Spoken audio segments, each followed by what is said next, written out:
ومولانا وحبيبنا وطبيبنا وطبيب قلوبنا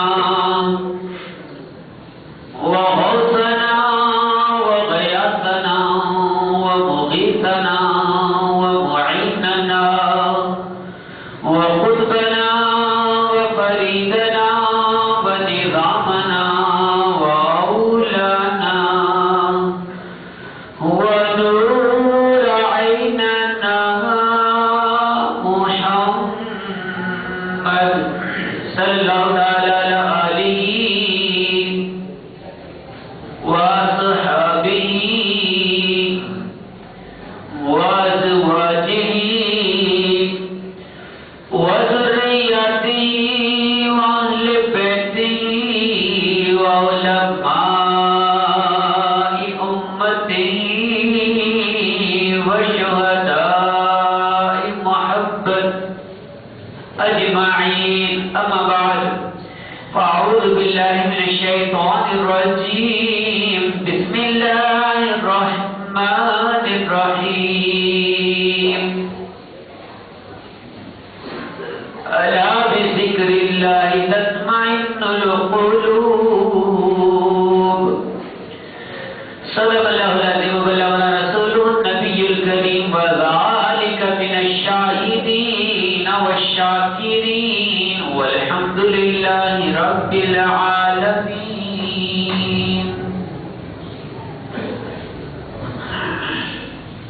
حمد و سلام کے بعد ہم نے قرآن مجید فرقان حمید کی آیت مبارکہ سے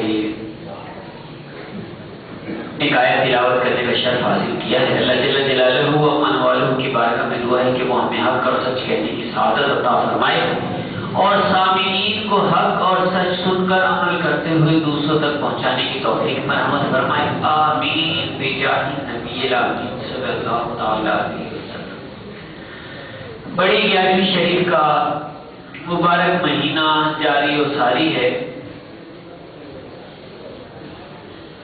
اب ہر طرف حضور غوث پاک رضی اللہ تعالیٰ عنہ کا ذکر خیر نظر آئے گا.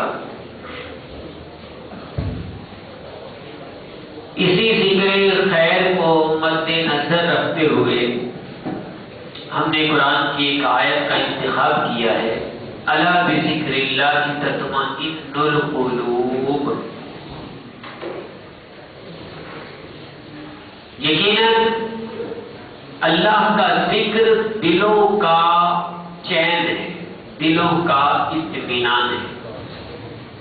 بے چین دلوں کا چین ہے. یہ آیت بظاہر تو واضح طور پر یہ بتا رہی ہے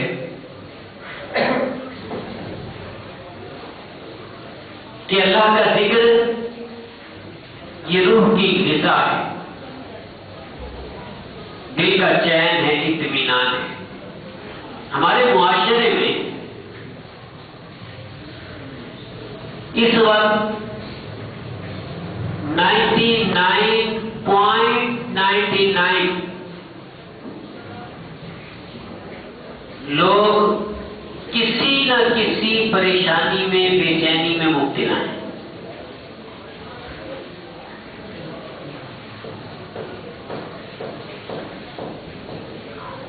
اور قرآن مجید فرقان حمید نے واضح طور پر اس کا علاج بتایا ہے کہ اللہ کا ذکر دلوں کا چین ہے. لیکن آیت ہونے کے باوجود، کلام الہی ہونے کے باوجود، ہمیں پتا ہونے کے باوجود ہم اپنے دلوں کا چین، اپنے دلوں کی بے چینیت کو چین میں نہیں بدل پا رہے.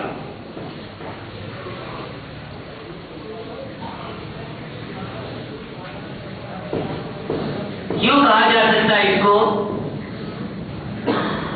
کہ آج کے دور میں ہر شخص پریشان ہے اور مارا مارا کہاں نہیں پھرتا. کہ کسی طریقے سے پریشانی دور ہو جائے.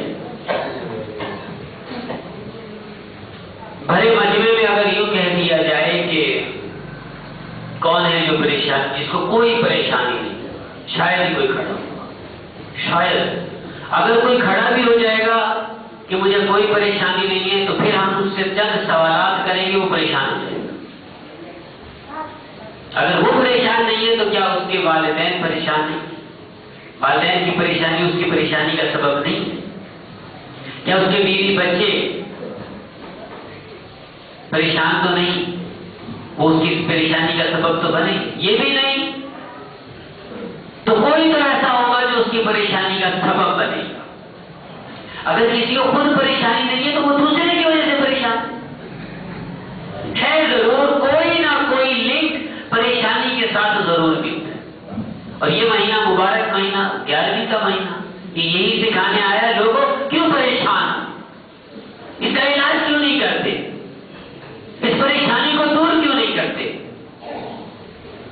پریشانی سے جان کیوں نہیں چھڑاتے، جو دل بے چین ہے ان کو چین کیوں نہیں دیتے.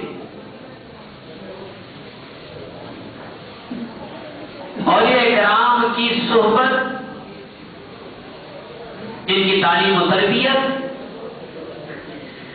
یہ وہ کام ہے جس کے اندر چین ہی چین ہے.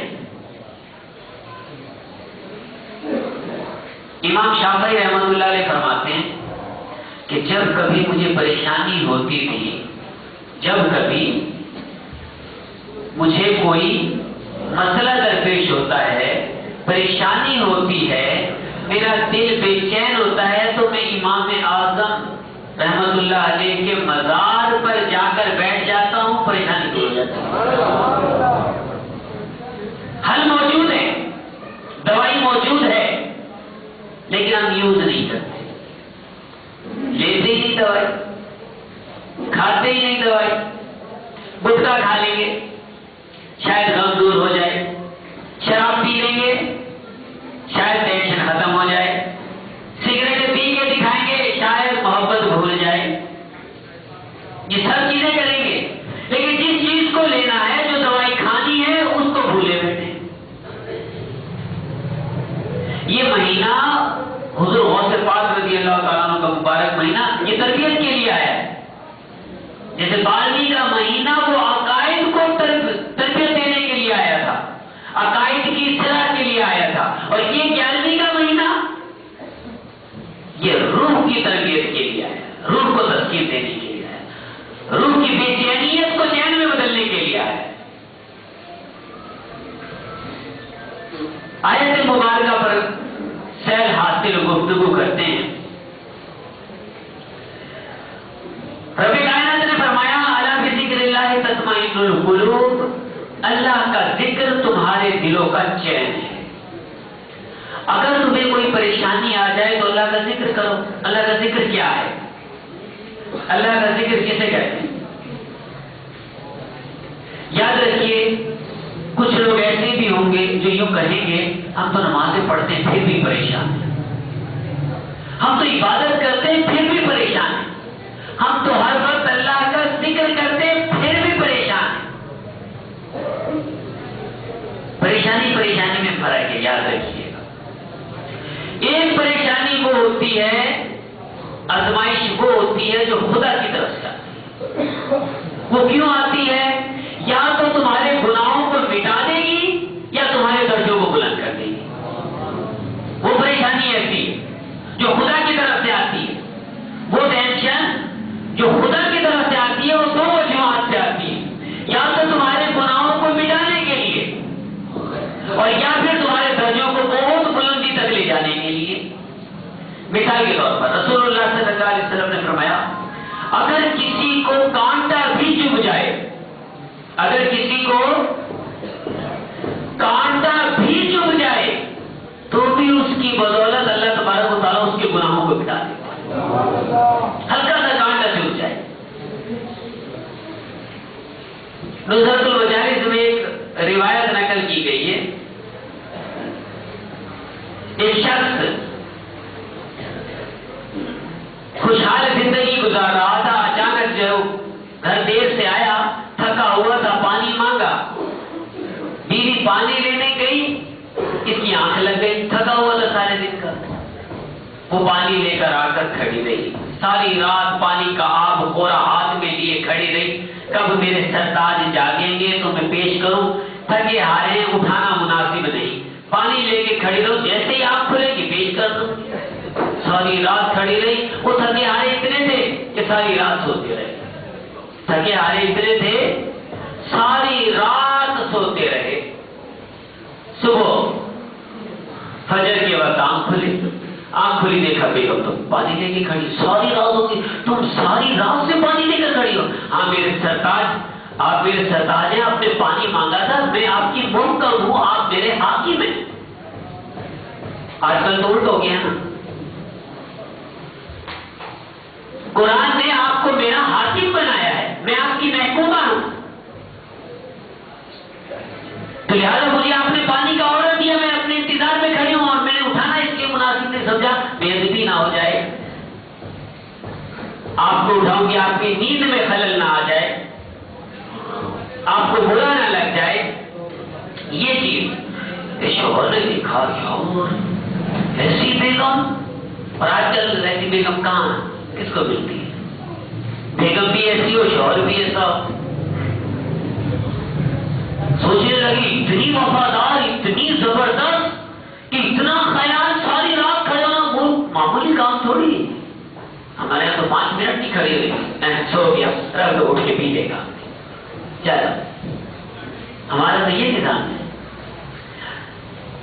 شوہر نے جب خوشی کا اظہار ہوا، اندر من میں خوشی ہوئی کہ ایسا خدا نے مجھے ایسی دولت عطا کی ہے بیگم کی صورت میں، وفادار، کہاں مانگو کیا مانگتی ہو، جو مانگو گی جو کہو گی میں کروں گا، بتاؤ مانگو کیا مانگتی ہو، آج تمہارے دل کی جو خواہش ہوگی پوری کرو، آؤ دیکھا نہ آؤ دیکھا، بیگم نے کہا مجھے طلاق چاہیے۔ ابھی نہیں سوچ رہے تھے ایسی وفادار بیگم، ایسی پیاری بیگم، ایسا زبردست کارنامہ دیا، اور میں کہہ رہا ہوں خوشی سے مانگو کیا مانگتی ہو، تو کہتی ہے طلاق دو، یہ کیا ماجرا۔ بات بڑھتی گئی، کہنے لگی یہ کیا ہے، بات بڑھتی رہی، گفتگو ہوتی رہی، آخر طے یہ پایا چلو حضور کی بارگاہ میں چلتے ہیں، سرکار کی بارگاہ میں، حضور کے آستانے پر حاضری دینے چلتے ہیں، چلو وہاں فیصلہ ہوگا، چلو جی ٹھیک ہے آپ کی بارگاہ میں چلتے ہیں۔ ابھی چلے گھر سے نکلے، چند قدم چلے تھے، شوہر کے ٹھوکر لگی پتھر سے، گرتے گرتے لڑکھڑاتے ہوئے بچے، اور بیگم نے پاؤں کی طرف دیکھا، پنجے کی طرف دیکھا تو اس میں سے تھوڑا سا ناخن ٹوٹ کے خون نکلنے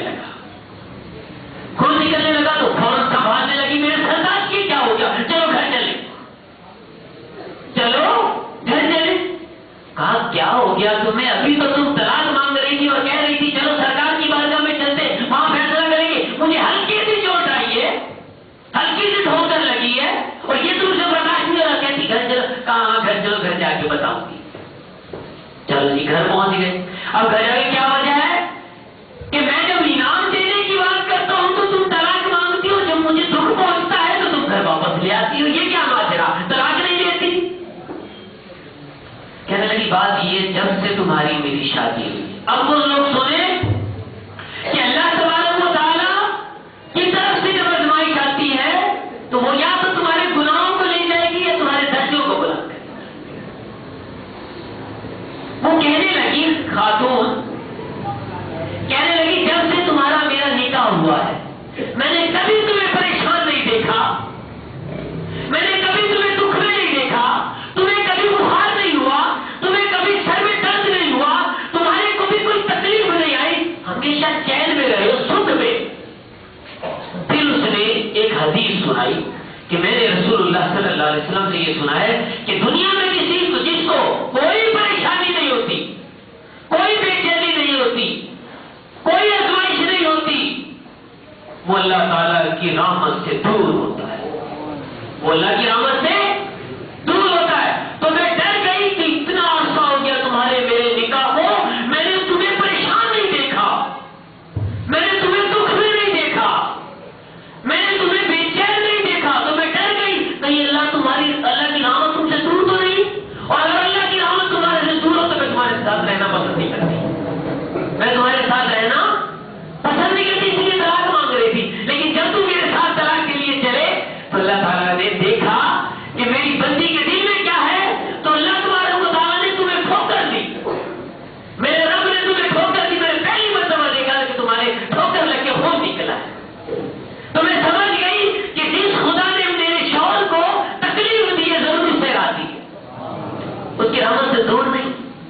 یہ دیکھیے، یہ چیز ہے وہ کہ اگر آزمائش، بے چینی، پریشانی، ٹینشن خدا کی طرف سے آتی ہے، رحمت ہے، رحمت، وہ رحمت ہے، کرم اس کی نگاہ ہم پر، جس پر خدا کی نظر ہوتی ہے اسی کو آزماتا ہے، اور جس پر نظر نہ ہو کرنے دو۔ جیسے فرعون تھا، نمرود تھا، حامان تھا، یہ کیا تھے یہ لوگ؟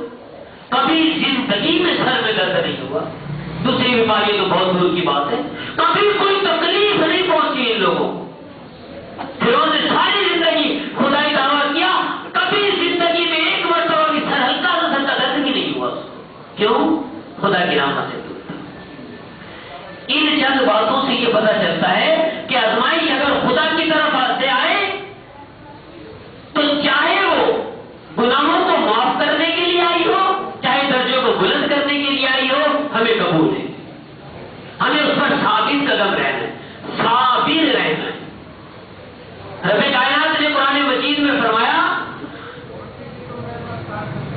کہ جس کو جو مصیبت پہنچی اس پر وہ صابر رہا، صبر کیا، بلکہ فرمایا انا للہ و انا الیہ راجعون۔ اس نے یوں کہہ دیا، کوئی پریشانی آئی، دکھ آیا، درد آیا، بے چینی آئی، موت آئی، بیماری آئی، کوئی چیز گم ہو گئی، اور اس نے یوں کہہ دیا انا للہ و انا الیہ راجعون، اور پھر صبر کیا۔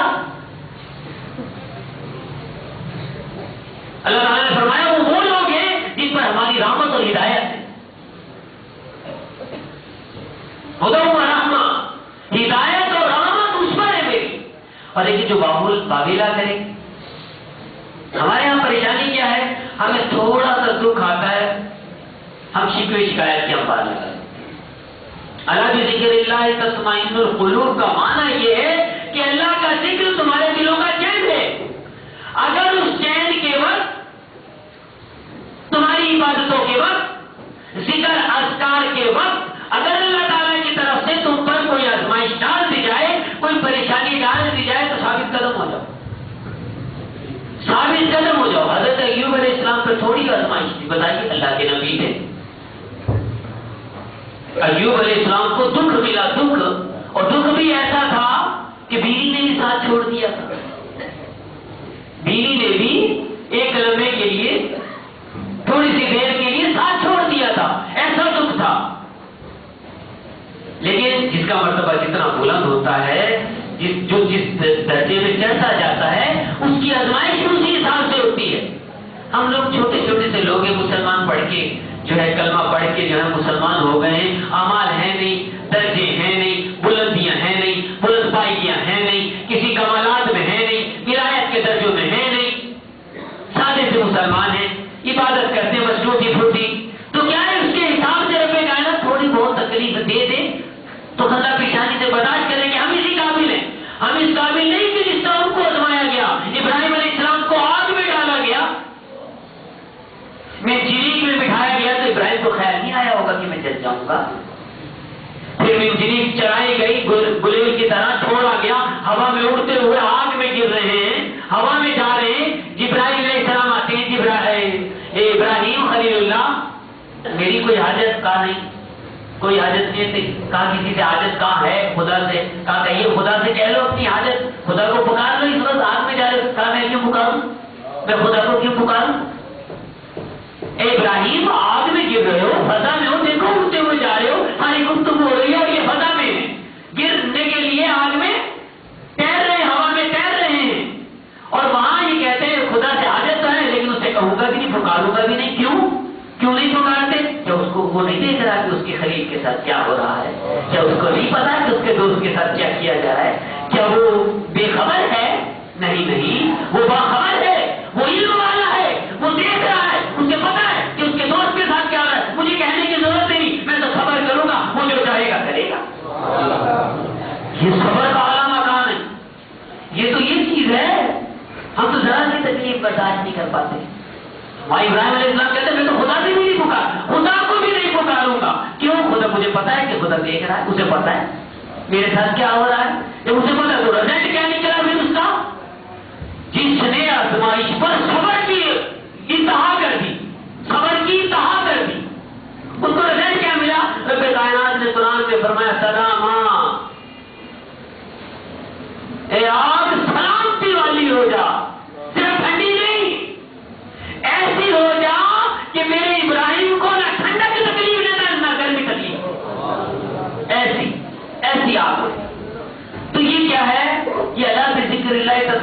القلوب یہ سکھاتا ہے کہ لوگوں اللہ کی عبادت کرتے رہو، ذرا سر میں درد ہوتا ہم نماز چھوڑ دیتے، ہلکا سا بخار ہوتا ہے کھڑے ہو کے نہیں پڑھی جا رہی ہم بیٹھ کے پڑھنا شروع کر دیتے ہیں، معمولی سی تکلیف ہوتی ہے بہانہ لے دیتے ہیں کہ آج میری طبیعت صحیح نہیں اس لیے نماز نہیں پڑھی، اللہ اکبر یہ کیا ماجرا ہے؟ یہ تو ہم فیل ہو گئے، ہم آزمائش میں فیل ہو گئے، امتحان میں فیل ہو گئے، خدا نے ذرا سی تکلیف دے کر آزمایا کہ میرا بندہ میرا ذکر کرتا ہے یا نہیں کرتا، میرا بندہ میرا ذکر کرتا ہے یا نہیں کرتا۔ ہم ذرا سی تکلیف میں مسجد آنا چھوڑ دیتے ہیں، ہم ذرا سی تکلیف میں اپنے اولاد و فضائل چھوڑ دیتے ہیں، ہم ذرا سی تکلیف میں قرآن کی تلاوت چھوڑ دیتے ہیں، یہ کہہ کر کہ آج طبیعت صحیح نہیں ہے، آج طبیعت صحیح نہیں ہے، آج طبیعت صحیح نہیں ہے۔ ارے اللہ اکبر، تو نے سوچا کیوں نہیں؟ یہ سوچنے، یہ کہنے سے پہلے، یہ سوچنے سے پہلے یہ سوچنا چاہیے تھا کہ خدا کا ذکر تو دلوں کا چین ہے، یہ میری بیماری کو میری نماز مٹائے گی، میری بیماری کو میرا ذکر مٹائے گا، میری بیماری کو میرا اولاد و فضائل مٹائیں گے، میری بیماری کو درود و سلام مٹائے گا۔ یہ ذہن ہونا چاہیے۔ اللہ کے ذکر ہے تو تمام القلوب، اور حضور غوث پاک رضی اللہ تعالیٰ کو یہ مبارک مہینہ یہ چیز سکھا رہا ہے۔ لیکن یہ تو خدا کی طرف سے ایک آزمائش وہ ہوتی ہے، پریشانی ٹینشن وہ ہوتی ہے جو انسان اپنے ہاتھوں سے ایسے کرتوت کرتا ہے جس کی وجہ سے وہ پریشانی میں مبتلا ہوتا ہے۔ ڈاکہ ڈال دیا، چوری کر لی، چھین لیا کسی کا مال، پکڑا گیا، قتل کر دیا، پکڑا گیا، اب پھر پریشانی آ گئی، ٹینشن آ گئی۔ یہ ٹینشن آپ کرتے رہیں، ذکر کرتے رہیں، چھوڑے نہیں۔ بظاہر ایسی پریشانیاں جو ہاتھوں نے کی ہوگی، جو اپنے ہاتھوں نے کی ہوگی، لیکن انہیں پریشانیوں میں اگر آپ نے ذکر کو نہ چھوڑا، عبادت کو نہ چھوڑا، ریاضت کو نہ چھوڑا، خدا کو نہ بھولے، تو پھر یاد رکھیے گا وہ اپنے ہاتھوں کی پریشانی اگر عبادت میں خلوص ہوا تو دور ہو جائے گی۔ اللہ کی آزمائش صبر سے دور ہوگی۔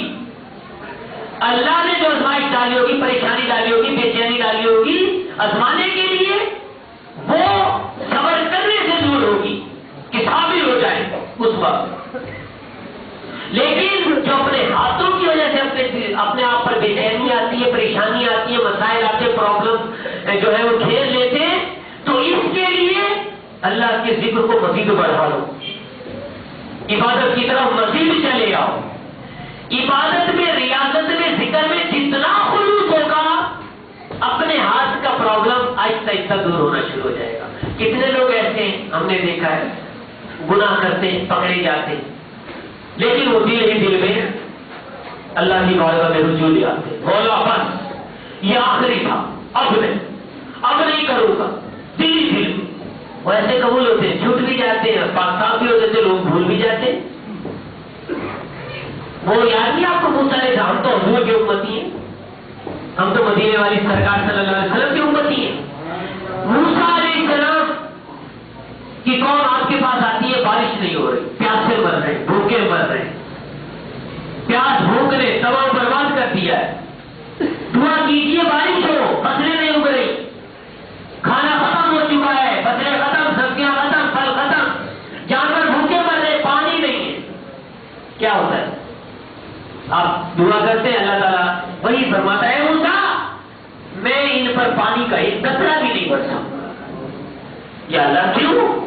اس لیے کہ تمہارے اس مجمع میں ایک شخص ایسا بیٹھا جس نے گناہ کیا ہے اور میرا نافرمان ہے اور مجھے ناپسند ہے، جب تک وہ یہاں رہے گا، وہ اس مجمع سے اٹھ کے نہیں جائے گا، میں پانی نہیں برساؤں گا، اسے باہر نکالوں۔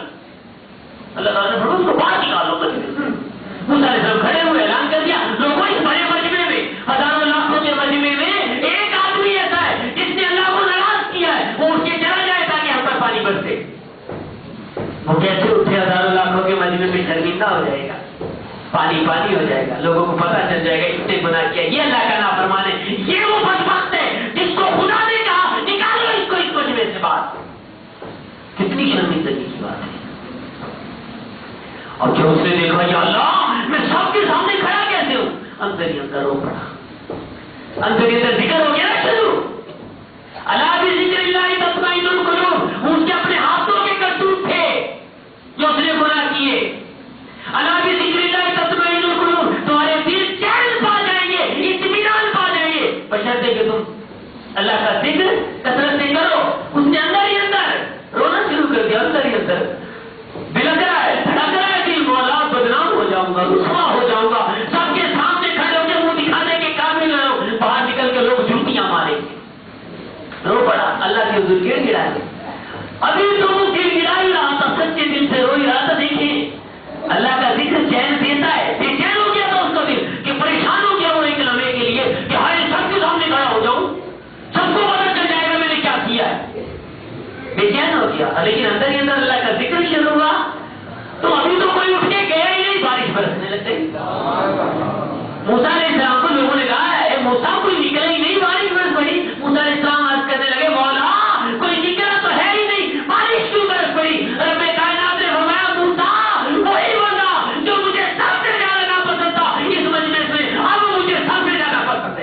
کوئی پریشانی آ جائے، پرابلم آ جائے، نہ ٹینشن، دل جھکاؤ، دل جھکاؤ اس کی طرف. ہمارے دل نہیں جھکتے، زبان جھکتی رہتی، اللہ اللہ اللہ اللہ کرتے، اللہ اللہ یوں کرتے رہتے ہیں. اور دل سے کہو، دل سے آہ نکالو.